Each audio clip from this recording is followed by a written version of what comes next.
if you put your head to this side for me. If I'm here in guard, obviously I'm only a couple of days out of surgery, so just forgive me, I'm a bit of a robot. But if he has me in a scissor sweep style position, he's on his side here.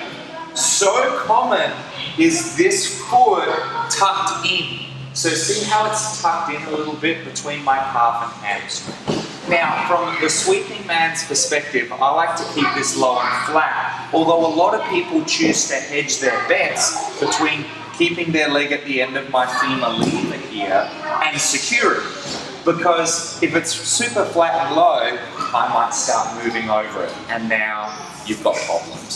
So a lot of people feel they'll keep their knee down and they'll keep their foot in like that.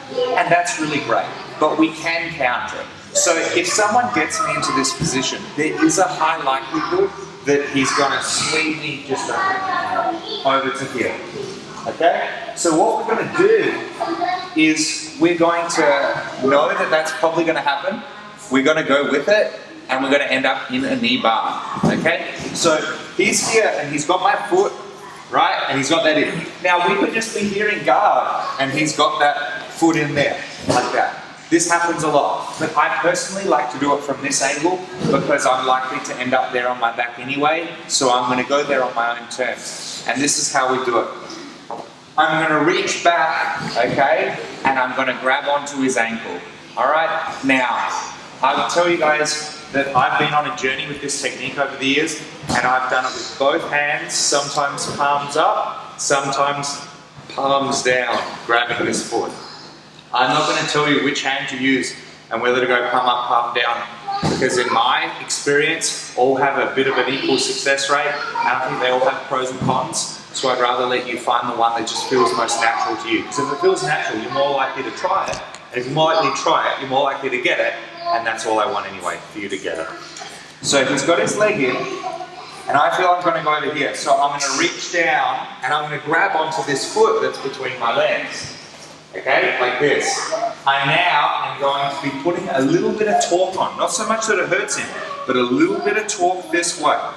So he's here, I reach down and I grab that foot and I'm giving it a little bit of torque. Now my aim is to sit beyond his knee. This way. So now you see I'm in a position here where my legs are crossed and I have his leg, and I can simply now attach my neck to his toes, keep my feet crossed in here on his butt, squeeze my knees, and this is a leg bar, an arm bar in reverse, here. Okay? So let's have a look at how I got into that one. So as he's here, I'm using the foot to use against his tib and fib as a lever. So I'm here, I can go with this, no problem. Okay? So I sit my butt over his knee, and I have to keep pulling that leg. If you don't pull it, he'll get out and get on top. You need to really dominate this and make sure his knee is in, not out. Once his knee is in, I bring my head to the toes, I cross my feet over on his butt or put them into his butt like this, and then boom, push. Okay? One more time. He's here. I grab that foot, I pull it up, so now I can sit and have his knee. And now this leg is mine. Okay? So I want you guys to do this with your partners. The real key, I think, in this technique is learning how to use a foot to control these two long levers in here, tib and fib, to then control someone's femur, their thigh. I think that's the skill set you learn, you know. So he's a chef, he knows how to do a, I don't know, steak, meal. Yeah, but that's fine. That recipe is one thing, but him knowing how to cook things perfectly and to plate them perfectly, that's a bigger skill set, more important actually than that recipe. And so this is the same thing, guys. The skill set is how to use a foot to control an entire leg, and we're going to turn something negative into something positive. Okay? So let's do this with our partners, guys. This is just like a sit-through leg bar, but it's a really great entrance, and it's one that if you can learn how to use this, it will catch people off guard because it doesn't seem threatening. But if you can master the relationship between a foot, the tib and the fib, and the femur, you can really with one hand control an entire leg. And if we control that entire leg, we have a leg bar, that's the end of the story.